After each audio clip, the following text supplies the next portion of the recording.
Recipe হবে data দিয়ে আলু দিয়ে চিংড়ি মাছ। সকাল সকাল বাজারে গেছিলাম, এই দেখুন ডাটা কিনে নিয়ে এসেছি।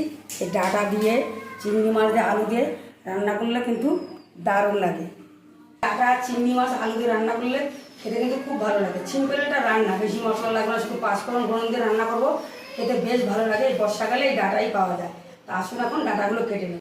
পুরো কচি টাটকা ডাটা সকাল সকাল বাজারে কিনে নিয়েছি। এখন ডাটাগুলো কেটে নেব। এই ডাটা শুধু চিংড়ি মাছ দেয় না, যে কোনো মাছ দিয়ে আপনারা রান্না করতে পারেন। চচ্চড়ি করলেও ভালো লাগবে, মাছ দিয়ে রান্না করলেও ভালো লাগবে। এই সকালবেলা বাজারে কিনে নিয়ে এসেছি। এইভাবে ডাটাগুলো সব ছাড়িয়ে ছাড়িয়ে কেটে নেব।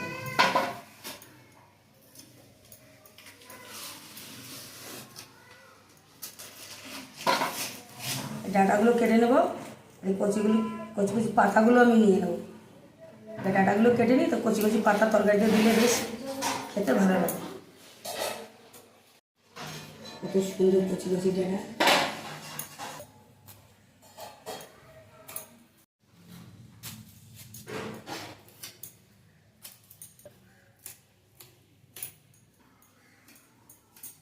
ডাটাগুলো কেটে নিয়েছি, কচি কচি পাতাও নিয়ে নিয়েছি। আর ডাটার মধ্যে আলু দেবো।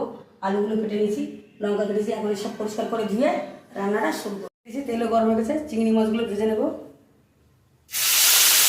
তেলে লবণ, চিংড়ি মাছগুলো ভেজে নেব, তুলে নেব।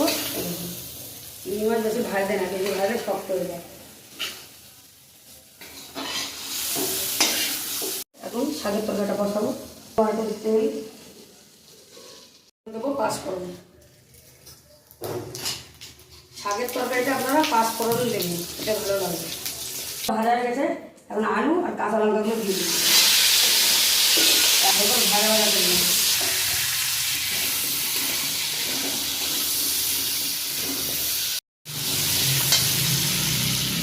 লবণ, হলুদ দিয়ে আলুটা তো ভালো করে ভাজা ভাজা করে নেব।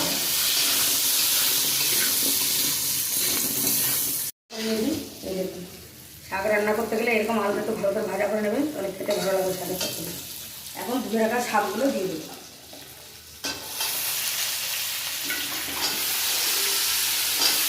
শাকগুলো দিয়ে আর একটু ভাজা ভাজা করে নেব, দিয়ে আমি জল দেবো।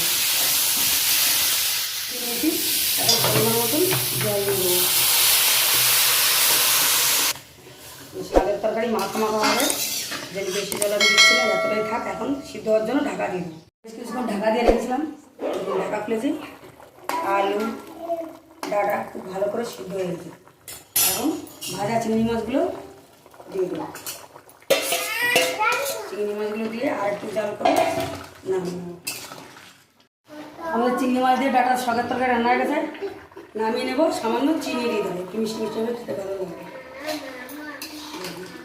আলু ডাটা খুব সুন্দর সেদ্ধ হয়ে গেছে, একটু মাখা মাখা নামাচ্ছি।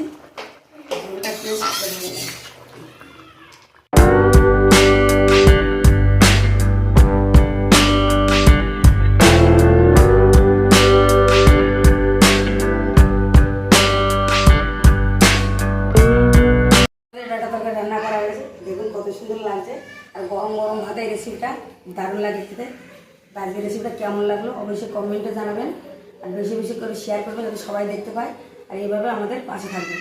আচ্ছা, সব ভিডিওটা দেখার জন্য সবাইকে অনেক অনেক ধন্যবাদ।